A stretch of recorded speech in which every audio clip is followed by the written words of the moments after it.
தமிழ் ஜனம் நேர்களுக்கு வணக்கம். இன்னைக்கு அமெரிக்காவில் பாகிஸ்தானியர்கள் ஒரு தரமான சம்பவம் பண்ணியிருக்காங்க. அந்த சம்பவம் எந்த அளவுக்கு இருக்கு அப்படின்னு சொன்னா, இந்தியாவில் இருக்கக்கூடிய பாகிஸ்தானுடைய ரசிகர்களுக்கே ஒரு சவுக்கடி கொடுக்குற மாதிரி ஒரு சம்பவத்தை பண்ணியிருக்காங்க. அது என்ன சம்பவம் அப்படிங்கிறது தான் இன்னைக்கு பியாண்ட் ஹெட்லைன்ஸ்ல பார்க்க போறோம். நான் உங்கள் ஆனந்த், என் கூட அபினவும் இருக்காரு.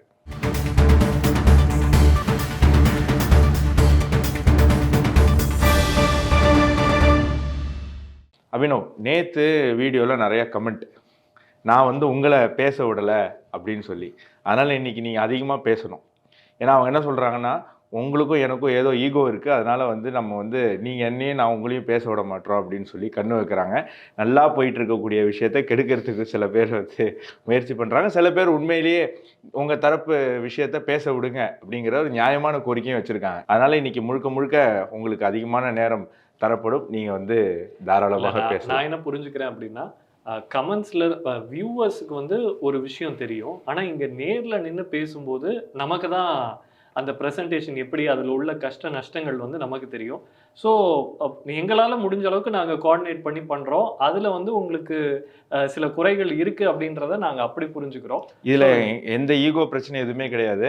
ஆர்வத்தில் ஒருத்தருக்கு ஒருத்தர் பேசும்போது அவங்களுக்கு இருக்கிற பாயிண்ட்டை அவங்க வைக்கிறதுக்கு முயற்சி பண்ணிட்டு இருக்கோம். ஸோ அதனால் எங்களுக்குள்ள எந்த ஈகோவும் இல்லை. நீங்கள் ஆசைப்பட்டாலும் அது வரப்போகிறது இல்லை. நல்ல புரிதலோட இருக்கும். தக் லைஃப்ல கமலுக்கும் சிம்புவுக்கும் ஏற்பட்ட மாதிரி ஒரு பிரச்சனை இங்க ஏற்படாது அப்படிங்கிறது. இன்னைக்கு வீடியோல நம்ம பார்க்க போறது அசிங்கப்பட்டான் அசீம் முனீர் அப்படிங்கிறது. அசீம் முனீர் யாரு நம்ம நேர்களுக்கு தெரியும், இருந்தாலும் ஒரு தடவை ஞாபகப்படுத்துங்க. அசீம் முனீர் இப்போதைய பாகிஸ்தானி ஃபீல்டு மார்ஷல் அப்படின்னு தனக்கு தானே பட்டம். Failed marshal. ஆமா, ஃபீல்டு மார்ஷல். அவர் பாகிஸ்தானோட ராணுவ தளபதியா இருக்காரு. அவரே ஃபீல்டு மார்ஷல் பட்டத்தையும் தனக்கு கொடுத்துக்கிட்டாரு.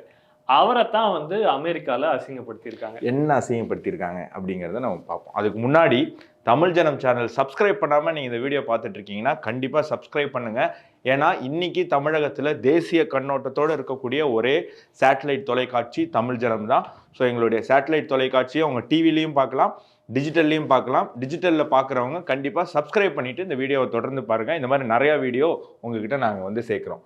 ஸோ அமெரிக்காவில் என்ன நடந்தது அப்படின்னா, ஸோ இப்போ டைம் ஸ்கொயர் நமக்கு தெரியும். அது ஒரு பிரபலமான ஸ்கொயர். உலகத்தில் என்ன இம்பார்ட்டன்ட் ஈவெண்ட் நடந்தாலும் அந்த ஈவெண்ட்டுக்கு ஒரு கவனம் சேர்க்கும் விதமாக இங்கே அது தொடர்பான விஷயங்களை டிஸ்பிளே பண்ணுறது வழக்கம். இப்போ நம்ம முதலமைச்சர் யூஎஸ் போனப்போ கூட முதல் நாள் டைம் ஸ்கொயர்ல விளம்பரத்தை போட்டோம் அப்படின்னு சொல்லி ஒரு எடிட்டட் இமேஜ் போட்டாங்க. அது தமிழ் ஜனம் எக்ஸ்போஸ் பண்ணதுல அடுத்த நாள் என்ன பண்ணாங்க அப்படின்னு சொன்னா, உண்மையிலே டைம் ஸ்கொயர்ல முதலமைச்சர் விளம்பரத்தை போட்டு அதை டேலி பண்ணாங்க. ஸோ அந்த அளவுக்கு முக்கியத்துவம் வாய்ந்த டைம் ஸ்கொயர். தொடர்ந்து பேசு. ஸோ அந்த டைம் ஸ்கொயர்ல இப்போ பாகிஸ்தானிஸ், அதாவது அமெரிக்காவில் இருக்கக்கூடிய பாகிஸ்தானிஸ், எப்படி இந்தியாவை சேர்ந்தவங்க என்ஆர்ஐயா அமெரிக்காவில் இருக்காங்களோ அந்த மாதிரி இவங்க நான் ரெசிடென்ட் பாகிஸ்தானிஸ் என்ஆர்பி, அவங்க டைம் ஸ்கொயர்ல ஒரு விஷயத்தை டிஸ்பிளே பண்றாங்க. அந்த விஷயம் என்ன அப்படின்னா, லூசர் அசீம் முனீர் அப்படின்னு சொல்லிட்டு ஒரு வீடியோ. அந்த வீடியோல என்னென்ன வருதுன்னா, லூசர் அசீம் முனீர் ஒரு தோத்தாங்கோழி அப்படின்னு அர்த்தம் வரக்கூடிய வகையில ஒரு விஷயத்த இது பண்றாங்க. அது ரொம்ப வைரலா போய்கிட்டு இருக்கு. இதை செஞ்சிருக்கிறது யாரு அப்படின்னு பாத்தீங்கன்னா, அங்க இதுக்கு முன்னாடி ஆட்சியில இருந்த இம்ரான்கான் கட்சியை சார்ந்தவர்கள். ஏன்னா இம்ரான்கான் சட்ட ரீதியாக டெமோக்ராட்டிக்கலி எலெக்டட் கவர்மெண்டா இருந்தது. அந்த கவர்மெண்ட் இந்த அசீம் முனீர் தான். அசீம் முனீர் சொல்ற விஷயத்தெல்லாம் இம்ரான்கான் கேட்கல அப்படின்னு சொல்லி அந்த அரசாங்கத்தையே கவுத்து இன்னைக்கு அசீம் முனீர்னுடைய ஒரு கைப்பாவையா இருக்கக்கூடிய டம்மி பீஸு ஷெபாஸ் ஷெரீஃபை அங்க பிரைம் மினிஸ்டராக மாத்தி தன்னைத்தானே ஃபீல்டு மார்ஷலாக, அதாவது பாகிஸ்தானுக்கு 2 பேர் தான் ஃபீல்டு மார்ஷல் ஆக்கியிருக்காங்க. அதுல இவர் 2வது. என்னத்தை சாதிச்சாரு? இந்தியாவிட்ட தர்மடி வாங்கினது தான். ஸோ அந்த கோபத்தை பாகிஸ்தான் உணர்வாளர்கள், பாகிஸ்தான்ல இருக்கக்கூடிய உண்மையான தேசபக்தர்கள் அவங்க அங்க காட்டியிருக்காங்க. ஏன்னா இந்தியா கிட்ட இவ்வளவு தர்மடி வாங்கி நாட்டே அவமானப்படுத்திட்டியேடா அப்படிங்கிற ஒரு போக்குல அங்க இருக்கக்கூடியவங்க அந்த கோபம் அவங்க பயன்படுத்தின வார்த்தைகள்ல நம்மளால பார்க்க முடியுது. எந்த அளவுக்கு இதோட அந்த கோபம் வெளிப்பட்டிருக்கு அப்படின்னு சொன்னா, ஷாபாஸ் ஷெரீஃபை இவங்க ஒரு பொருட்டாவே மதிக்கல. பதிலுக்கு அசீம் முனீர் எடுத்துக்கிட்டு இவர் தான் லீடர், அவரோட ஒரு க்ரூக்கு தான் ஷாபாஸ் ஷெரீஃப் அப்படின்ற மாதிரி உள்ள போட்டிருக்காங்க. விச் மீன்ஸ் ஷாபாஸ் ஷெரீஃப் அசீம் முனீர் கிட்ட வேலை பார்க்கக்கூடிய ஒரு வேலையாள். எப்படி பழைய எம்ஜிஆர் நம்பியார் படங்கள்ல அவருக்கு ஒரு அடியாள் இருப்பானோ அந்த மாதிரி ஒரு அடியாள் தான் பாகிஸ்தானி பிஎம்ன்ற அளவுக்கு ஒரு இமேஜ் வந்து அங்க டேமேஜ் ஆயிருக்கு. நம்ம இதுக்கு முன்னாடி இருக்கிற காணொளிகள்லேயே நாங்கள் சொல்லியிருப்போம், பாகிஸ்தானில் இது வரைக்கும் எந்த ஒரு அரசும் 5 ஆண்டுகள் நிறைவு செய்ததே கிடையாது. ஸோ இதுக்கு முன்னாடியே நம்ம பழைய காணொளிகள்லாம் சொல்லியிருப்போம், பாகிஸ்தானில் எந்த அரசும் 5 ஆண்டுகள் கடந்ததே கிடையாது. முதல்ல பாகிஸ்தானில் ஒரு தேர்ந்தெடுக்கப்பட்ட அரசு வந்ததே கிட்டத்தட்ட 10-15 ஆண்டுகள் கழித்து தான் சுதந்திரம் கிடைச்சு. அதில் இப்படி வந்தவர் தான் சுல்ஃபிகர் அலி பூட்டோ. அதுவும் போங்கு. ஏன்னா அப்போ 2 பாகிஸ்தான் இருந்தது, ஈஸ்ட் வெஸ்ட்னு. இன்னைக்கு பங்களாதேஷா இருக்கக்கூடிய இடத்துல 200 தொகுதிகளை வென்ற அந்த அசாமி லீகினுடைய தலைவரை கவுத்துட்டு வெறும் 140 சீட்டை ஜெயிச்ச பூட்டோ வந்து பிரைம் மினிஸ்டர். இந்த மாதிரி அங்க வந்து மட்டமான ஒரு டெமோக்ரஸி இன்னைக்கு உலகத்துல பாகிஸ்தான்ல இருக்கு. ஸோ எந்த அரசுமே வந்து அங்க 5 ஆண்டுகள் கடந்ததில்லை. ஏன்னா அங்க அரசுக்கும் ஆர்மிக்கும் இருக்கக்கூடிய பிரச்சனை. 2 பேருமே மக்களை பத்தி கவலைப்படாம யாரு பணத்தை அடிக்கிறது, அமெரிக்கா போடக்கூடிய அந்த அந்த பிஸ்கெட்டை வந்து யாரு கவ்வறது அப்படிங்கிறது அங்க இருக்கக்கூடிய அரசியல்வாதிகளுக்கும் ஆர்மிக்கும் தொடர்ந்து சண்டை. அது இப்போதைக்கு ஒரு அளவுக்கு செட்டில் ஆகி பிஸ்கெட்டை பாதி கவிப்போம் அப்படின்னு சொல்லி ஷெபாஸ் ஷெரீஃபும் அசீம் முனீரும் ஒரு அண்டர்ஸ்டாண்டிங் வந்திருக்காங்க. அதனால இந்த அரசு இப்போ 2.5 ஆண்டுகள் வந்து சுமூகமாக கடந்திருக்கு. ஸோ இந்த அரசு 5 ஆண்டுகள் கடக்கக்கூடிய வாய்ப்பு இருக்குன்னு சொல்றாங்க. பாகிஸ்தானுங்கிற ஒரு நாடு அத்தனை ஆண்டுகள் இருந்தால் நிச்சயமா.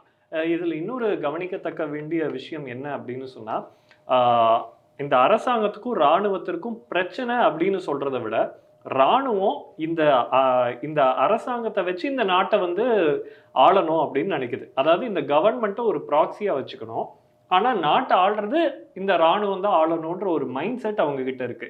இதைத்தான் இம்ரான்கான் வந்து சொல்லியிருக்காரு. அவர் என்ன சொல்றாரு, நான் இந்த அசீம் முனீரை வந்து அவரோட போஸ்ட்ல இருந்து நீக்கினேன். ஐஎஸ்ஐல அவர் ஒரு உயர் பதவியில் இருக்காரு. அவர் மேல சில சார்ஜஸ் வந்ததுனால நான் நீக்கிட்டேன்.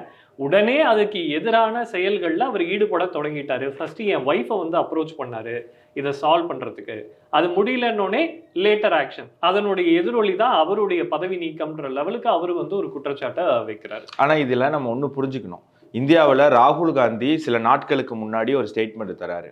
ஏதோ வந்து இந்திய ராணுவம் சரண்டர் ஆயிடுச்சு, பாகிஸ்தான் கிட்ட இந்திய பாதுகாப்பு படை வந்து சரண்டர் ஆயிடுச்சு அப்படிங்கிற ஒரு ஸ்டேட்மெண்ட்டை இந்தியாவுடைய எதிர்கட்சி, எவ்வளவு கேவலம் பாருங்களேன், எவ்வளவு ஒரு சின்ன ஒரு கேவலமான மனநிலை இருந்தால் இந்த மாதிரி ஒரு தலைவர் பேச முடியும். ராகுல் காந்தி சொன்னது இந்தியாவுடைய பாதுகாப்பு படையினர் பாகிஸ்தானிடம் சரண் அடைஞ்சிட்டாங்க, இது வந்து அமெரிக்கா போட்ட பிரஷர்ல பயந்து போய் இந்தியாவுடைய பாதுகாப்பு படை சரண்டர் அடைஞ்சிட்டாங்க. ஆனா பாருங்களேன், பாகிஸ்தான்ல இருக்கிறவங்க அந்த நாட்டினுடைய டிஃபென்ஸ் மினிஸ்டரே இந்தியாவுக்கிட்ட தர்மடி வாங்கினதை கிண்டல் பண்ணி கேலி பண்ணி போட்டுட்டு இருக்காங்க. ஸோ இந்த விஷயத்தை நீங்க கவனிக்கணும். ஸோ இதை தொடர்ந்து நீங்க பாத்தீங்க அப்படின்னா இன்னைக்கு மிகப்பெரிய முக்கியமான ஒரு பேசும் பொருளா இருக்கிறது, யார் அந்த மேடம் என்.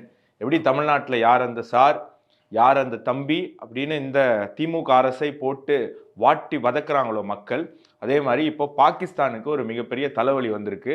அது என்னன்னா, யார் அந்த மேடம் என், யார் அந்த மேடம் என். ஓகே, ஸோ நமக்கு தெரியும் கொஞ்ச நாளைக்கு முன்னாடி இந்தியாவை சேர்ந்த இன்ஃப்ளூயன்சர்ஸ் ஸ்பையா இருந்திருக்காங்க ஐஎஸ்ஐயோட தூண்டுதலின் பேர்ல அப்படின்னு நம்ம பார்த்தோம். இவங்களெல்லாம் ஸ்பையா மாத்துறதுக்கு ஒரு பாயிண்ட் இருக்கணும்ல, ஒரு நபர் இருக்கணும்ல. யார் அந்த நபர்னு தேடும்போது தான் மேடம் என் அப்படின்ற ஒரு பெண்மணியை பத்தி உங்களுக்கு தெரிய வருது. அந்த மேடம் என் யாரும் இல்லை, அவங்க பேரு நோஷாபா ஷெர்ஷாத். இவங்க யாரு? இவங்க வந்து லாகூர்ல இருக்காங்க. லாகூர்ல இவங்க வந்து ஒரு டிராவல் ஏஜென்சி நடத்திக்கிட்டு இருக்காங்க. அந்த டிராவல் ஏஜென்சிக்கு பேரு Jayana travel and tourism. So வெளிப்படையில் பார்த்தா இது வந்து பல்வேறு நாடுகள், இந்தியா முதலான பல்வேறு நாடுகளை சேர்ந்த டூரிஸ்டுகளை பாகிஸ்தானில் சுத்த வைக்கிறதுக்கான ஏற்பாடுகளை செய்யக்கூடிய ஒரு நிறுவனம். அப்படி தெரிந்தாலும் இவருடைய உண்மையான நோக்கம் அப்படி வரக்கூடிய டூரிஸ்டுகளை மூளை செலவை செஞ்சு ஸ்பையா மாற்றணும், ஸ்லீப்பர்ஸ் எல்லாம் மாற்றணும் அப்படின்றதான் நோக்கம். அதில் குறிப்பாக ஒரு விஷயம் இருக்குது, இவங்க வந்து அப்படி டிராவல் ஏஜென்சி பண்ணக்கூடிய வேலை என்ன அப்படின்னா, இந்தியாவில் இருக்கக்கூடிய சீக்கியர்களையும் இந்துக்களையும் குறி வச்சு, அதாவது சீக்கியர்களும் இந்துக்களும் பாகிஸ்தானுக்கு டூரிஸ்டாக போனோம் அப்படின்னு சொன்னால் அவங்க நம்பக்கூடிய ஒரு டிராவல் ஏஜென்சியாக இவங்க மாறி இருக்காங்க. ஸோ அதிகமான சீக்கியர்கள் பாகிஸ்தானுக்கு அவங்களுடைய புனித தலம் அங்கே ஒன்று இருக்குது, குருத்வாரா இருக்குது. அந்த குருத்வாரா போகிறதுக்கான அந்த விசா ப்ராசஸ்ஸு, அந்த டிரான்ஸ்போர்ட்டு, டிராவல் எல்லாமே வந்து இவங்க மூலமாக தான் செய்கிறாங்க. ஸோ சீக்கியர்கள் மனசில் அந்த ஆன்டி இண்டியன் ஒரு சென்டிமெண்ட்டை வந்து உருவாக்குவதற்கு சீக்கியர்கள் பணத்தை வாங்கி சீக்கியர்களுக்கு வேலை செஞ்சு சீக்கியர்கள் மனதில் இந்தியாவுக்கு எதிரான ஒரு விஷயத்த ஏற்பாடு பண்றாங்க. இதுல இந்துக்களை எப்படி டார்கெட் பண்றாங்கன்னா, நீங்க சொன்ன மாதிரி யூடியூபர்ஸ், சோஷியல் மீடியா இன்ஃப்ளூயன்சர்ஸ். யாரெல்லாம் சோஷியல் மீடியாவில் ஆர்வக்கோளாராக இருக்காங்களோ, அறவேக்காடாக இருக்காங்களோ, ஐஎஸ்ஐ நெட்வொர்க் மூலமாக அவங்கள கண்டுபிடிச்சு இந்தியாவில் இருக்கக்கூடிய ஸ்லீப்பர் செல்கள் அவங்கள போய் அப்ரோச் பண்ணி, இவன் மன ரீதியில் வீக்காக இருக்கான், இவன் தெளிவாக இருக்கான், இவன் கோளாறு, இவன் வெறும் விக்கிபீடியாவை பார்த்து உளரக்கூடியவன், இவனுக்கு பெருசாக நாலேஜ் எல்லாம் கிடையாது, ஏதோ லக்கில் பெரிய யூடியூபர் ஆகிட்டான், இப்படி இருக்கக்கூடியவங்களை கரெக்டாக ஐடென்டிஃபை பண்ணி இவங்களுக்கு தகவல் கொடுக்குறாங்க.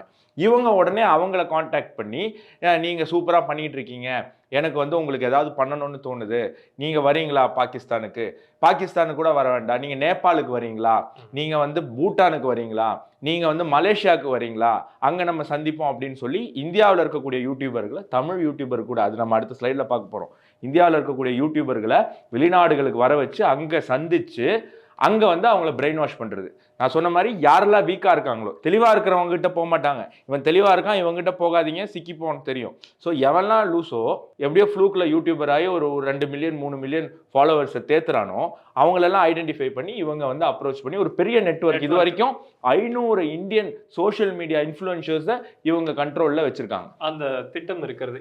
இதில் இன்னொரு முக்கியமான விஷயம் என்ன அப்படின்னு சொன்னால், சொன்னீங்க தெளிவா இருக்கிற யாரும் இவங்க வந்து இது பண்ண மாட்டாங்க. தெளிவா இருக்கிற யாரும் பாகிஸ்தானுக்கே ஃபர்ஸ்ட் போக மாட்டாங்க. அதுதான் ஃபர்ஸ்ட் பாயிண்ட். அப்போ இவங்க பாகிஸ்தானுக்கு எப்படி லூர் பண்றாங்க அப்படின்னு சொன்னா, பாகிஸ்தான்ல பலூச்சிஸ்தான், அங்கதான் இப்போ பிரச்சனை போயிட்டு இருக்கு. அந்த பலூச்சிஸ்தான்ல ஹிங்லஜ் மாதா டெம்பிள் அப்படின்னு ஒரு கோயில் இருக்கு. இந்தியா ஃபுல்லா சக்தி பீடங்களை கேள்விப்பட்டிருப்பீங்க. பாகிஸ்தான்ல இருக்கக்கூடிய ஒரே ஒரு சக்தி பீடம் தான் இந்த ஹிங்லஜ் மாதா டெம்பிள். அதை பற்றி இவங்க வந்து சோஷியல் மீடியாவில் பாகிஸ்தான் கவர்மெண்ட் வேணும்னே பரப்புது. அப்போ அதை பார்க்கும்போது ஹிந்துக்களுக்கு ஒரு ஆர்வம் ஏற்படும், இந்த கோயிலுக்கு வந்து நாங்கள் போகணும் அப்படின்னு. அப்போது அவங்க பாகிஸ்தானுக்கு எப்படி போகிறது அப்படின்ற ஒரு கேள்வி எழுது. இவங்க ஆப்வியஸாக டெல்லியில் இருக்கக்கூடிய பாகிஸ்தான் எம்பசியை தான் வந்து அப்ரோச் பண்ணோம். இது வரைக்கும் இந்தியாவிலிருந்து பாகிஸ்தானுக்கு போகிறதுக்கு ஒரு டூரிஸ்ட் விசாவுக்கு ஃபார்மலாக இந்த ஃபார்மெட்டை தான் பின்பற்றணும்னு ஒரு ஃபார்மெட்டே கிடையாது. ஸோ அதுக்கு பின்னாடி என்ன ஃபார்மெட் இருக்குது அப்படின்னா, இந்த மேடம் என் தான் இருக்காங்க. அவங்களுக்கு இந்த டிபார்ட்மெண்ட்டில் இருக்கக்கூடிய ஃபர்ஸ்ட் செக்ரட்டரியான சுஹைல் கமர், அதே போல் கவுன்சிலர் உமர் ஷாரியர், இவங்க 2 பேரும் பயங்கர க்ளோஸ் ஃப்ரெண்ட்ஸ். ஸோ இந்த மேடம் வந்து அப்படின்னு அதாவது அவங்க டேட்டா காட்டுவாங்க, இந்த நபர் ஓகேவா, அவங்களோட பேக்ரவுண்ட் இது அப்படின்னோடனே அந்த மேடம் அப்படின்னோடனே இவங்களுக்கு வந்து டூரிஸ்ட் இது கூடுதலா இந்தியாவில் இருக்கக்கூடிய பாகிஸ்தான் எம்பசியும் இவங்களுக்கு துணையா இருந்திருக்கு. ஏன்னா அவங்க தான் இந்த ஸ்லீப்பர் செல்ஸ் ஆக்டிவேட் பண்றாங்க. யாரை போய் பார்க்கலாம், எல்லா பேருமே அமெரிக்காவுக்கு இவங்க மூலமாக டிரான்ஸ்போர்ட் ஆகக்கூடியவங்க அத்தனை பேரையுமே இந்தியாவில் இருக்கக்கூடிய தீவிரவாத ஸ்லீப்பர் செல் நெட்வொர்க்ல இருந்து ஒருத்தர் போய் தொடர்பு கொள்றாரு. கொண்டுட்டு அவங்கள கன்ஃபார்ம் பண்ணிட்டு இவங்க மைண்ட் அளவில் வீக்கன், இவங்களை ஈஸியாக ஏமாற்ற முடியும், இவங்களை மிளகா அரைக்க முடியும்னு ஐடென்டிஃபை பண்ணி தான் இவங்க கிட்ட போகிறாங்க. இவ்வளோ உண்மையும் இப்போ எப்படி திரும்ப வெளில வந்தது? மேடமால தான். இது அந்த மேடம் இல்லை, இது இன்னொரு மேடம், ஜோதி மல்ஹோத்ரா. இந்தியாவை சேர்ந்த ஜோதி மல்ஹோத்ரா பாகிஸ்தானில் இருக்கக்கூடியவரை திருமணம் செய்தவர். அதுவும் யார் அந்த கல்யாணத்தை பண்ணி வச்சாங்கன்னா, பாகிஸ்தானை சேர்ந்தவருடைய முதல் மனைவி.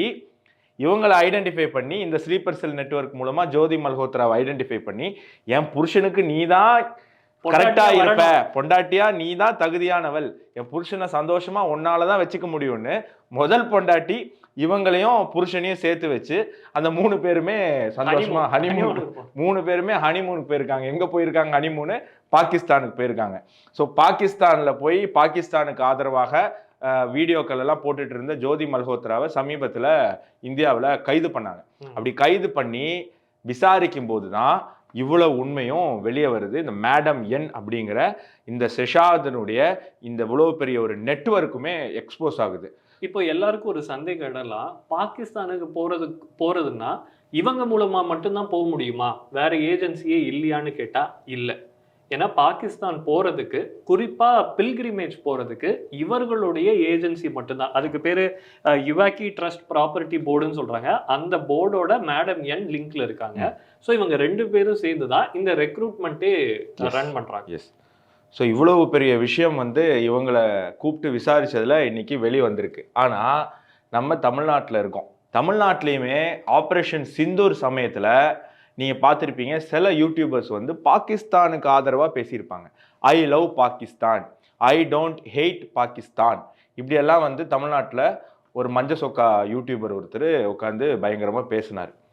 இது மட்டும் இல்லை, இன்னொருத்தர் we are different brother, north and south are different brother அப்படின்னு பாகிஸ்தான்ல இருந்து இந்தியாவில் வந்து மேட்ச் பார்க்க வந்த 2 பொண்ணுங்களோட சேப்பாக்கம் கிரவுண்டில் உட்காந்துக்கிட்டு ஃபோட்டோ எடுத்து போட்டுட்டு நார்த் வேற சவுத் வேற, நாங்கள்லாம் பாகிஸ்தான் விரும்பிகள், ஏதோ தென்னிந்தியாவில் இருக்கிற நான் கூட தென்னிந்தியா தான்ப்பா, எனக்கு பாகிஸ்தான்லாம் பிடிக்காது, என் நாட்டை அழிக்கணும்னு துடிச்சிட்டு இருக்கக்கூடிய நாடு பாகிஸ்தான், எனக்கெல்லாம் அந்த பாசம் கிடையாது, ஒரு மண்ணாங்கட்டி கிடையாது, நீ எந்த சவுத் இந்தியாவோ நானும் அதே சவுத் ஆஃப் இந்தியாவில இருந்து தான் பேசுறேன், என்ன south of India north of இந்தியாலாம் டிஃபரெண்ட் கிடையாது, நான் அந்த யூடியூபருக்கு சொல்லிக்கிறேன். அந்த யூடியூபரு சொல்லுங்க, அது என்ன சொல்றாங்க, இந்த நாங்க வந்து பாகிஸ்தானை ஏற்கல, ஆனா பாகிஸ்தான் அப்பாவி மக்கள் இருக்காங்கல்ல, அந்த மக்கள் மேல பரப்பக்கூடிய ஹேட்டை தான் நாங்க தடுக்கிறோம். பாகிஸ்தான் எதிரி நாடுதான், ஆனா அந்த மக்கள் என்ன பாவம் பண்ணாங்கன்னு கேக்குறாங்க. ஆனா இதே மக்கள் தான் ஒவ்வொரு தடவையும் இந்தியாவோட எல்லை பிரச்சனை வரும்போதும் கிரஷ் இந்தியா அப்படின்னு தங்களுடைய ஜமாத் மூலமா துடிச்சுக்கிட்டு இருக்கு. ஸோ அந்த மாதிரி ஒரு யூடியூபர், நான் இப்ப சொன்னேன்ல சவுத் நார்த் வேறன்னு சொன்னேன், அந்த மாதிரி ஒரு யூடியூபர் நேபாள்ல போய் பாகிஸ்தான்காரனை மீட் பண்ணி பாகிஸ்தானை பத்தின பியூட்டிஃபுல், ஏன்னா நேபாள் தானே எல்லாருக்கும் நோடல் பாயிண்ட். ஸோ இதுல எங்க கொஸ்டின் மார்க் வருதுன்னா, மேடம் எம்மோடைய மிகப்பெரிய ஆபரேஷன் நேபாள் மூலமா தான் நடக்குது. ஸோ இவ்வளவு விஷயமும் வரும்போது தமிழ்நாட்டில் இருக்கக்கூடிய யூடியூபர்களும் இந்த நெட்வொர்க்கில், இந்த 500 பேர் கொண்ட அந்த சோஷியல் மீடியா இன்ஃப்ளூயன்சர் நெட்வொர்க்கில் உள்ளடங்கியிருக்காங்களா அப்படிங்கிற ஒரு கேள்வி வருது. கண்டிப்பாக இந்த வீடியோவை பார்த்துட்டு இருக்கக்கூடியவங்க என்ஐஏவை டேக் பண்ணுங்க, இந்த வீடியோவுக்கு கீழே இந்தியன் டிஃபென்ஸ் ஃபோர்ஸை டேக் பண்ணுங்க.